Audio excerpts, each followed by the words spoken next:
Well, the astronomer Robert Jastrow described it like the explosion of a cosmic hydrogen bomb. Not the explosion of a cosmic hydrogen bomb, but like the explosion of a cosmic hydrogen bomb. Yeah, so there you're stuck with the analogy of the biggest explosion you know, using that to describe something that's even bigger, which is hard to do, right? I mean, not to get morbid on you, but I was 4 blocks from the collapse of the World Trade Center towers. I lived downtown, and I was trying to describe to others the sound of the collapse of a 107-story building.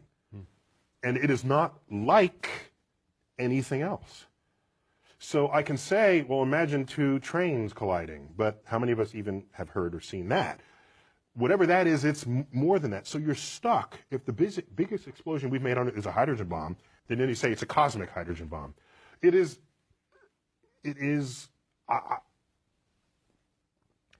I think saying it's a cosmic hydrogen bomb cheapens the event. Yeah, it's way I understand. bigger. Yeah. An incredible flash of energy and light, though. And matter and, yeah, all of this, all of the above. Do you give people who make this case that that was the beginning and that there had to be something that provoked the beginning, do you give them an A at least for trying to reconcile faith and reason? I don't think they're reconcilable. What do you mean? Well, so let me say that differently. All efforts that have been invested by brilliant people of the past have failed at that exercise. They just fail. And so the track record is so poor that going forward I have essentially zero confidence, near zero confidence that there will be fruitful things to emerge from the effort to reconcile them. So, for example, if you knew nothing about science and you read, say, the Bible, the Old Testament, which in Genesis is an account of nature. That's what that is. And I said to you, give me your description of the natural world based only on this.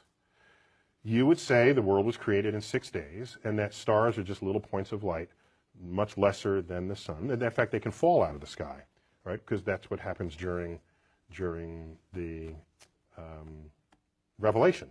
One of the signs that the second coming is that the stars will fall out of the sky and land on Earth. To even write that means you don't know what those things are. You have no concept of what the actual universe is. So everybody who tried to make proclamations about the physical universe based on Bible passages got the wrong answer. So what happened was when science discovers things and you want to stay religious, or you want to continue to believe that the Bible is unerring, what you would do is, you would say, well, let me go back to the Bible and reinterpret it. Then you'd say things like, oh, they didn't really mean that literally, they meant that figuratively. So this whole sort of reinterpretation of how figurative the poetic passages of the Bible are came after science showed that this is not how things unfolded. And so the educated religious people are perfectly fine with that. It's the fundamentalists who want to say that the Bible is the literal truth of God and want to see the Bible as a science textbook who are knocking on the science doors of the schools trying to put that content in the science. Enlightened religious people are not behaving that way. They're saying, yes, science is cool, we're good with that, and use the Bible to get your spiritual enlightenment and your emotional fulfillment. I have known serious religious people, not fundamentalists, who were scared when Carl Sagan opened his series with the words, "The cosmos is all that is, or ever was, or ever will be." That scared them because they interpret that to mean then if this is it, there's nothing else, no God and no life after. For religious people, many people say, well, God is within you, or God, there are ways that people have shaped this, rather than God as an old gray-bearded man in the clouds. So if God is within you, what I'm sure Carl would say, in your mind, and we can measure the neurosynaptic firings when you have a religious experience. We can tell you where that's happening, when it's happening, what you're feeling like at the time. So your mind, of course, is still within the cosmos. But do you have any sympathy for people who seem to only feel safe in the vastness of the universe you describe in your show if they can infer a personal God who makes it more hospitable to them, who cares for them? In this, what we tell ourselves is a free country, which means you should have freedom of thought. I don't care what you think. I just don't. Go think whatever you want. Go ahead. Think that there's one God, 2 gods, 10 gods, or no gods. That is what it means to live in a free country. The problem arises is if you have a religious philosophy that is not based in objective realities that you then want to put in the science classroom. Then I'm going to stand there and say, no, I'm not going to allow you in the science classroom. I'm not telling you what to think. I'm just telling you in the science class, you're not doing science. This is not science. Keep it out. That's when I stand up. Otherwise, go ahead. I'm not telling you how to think. I think you must realize that some people are going to go to your show at the planetarium and they're going to say, aha, those scientists have discovered God, because God, dark matter, is what holds this universe together. So is that a question?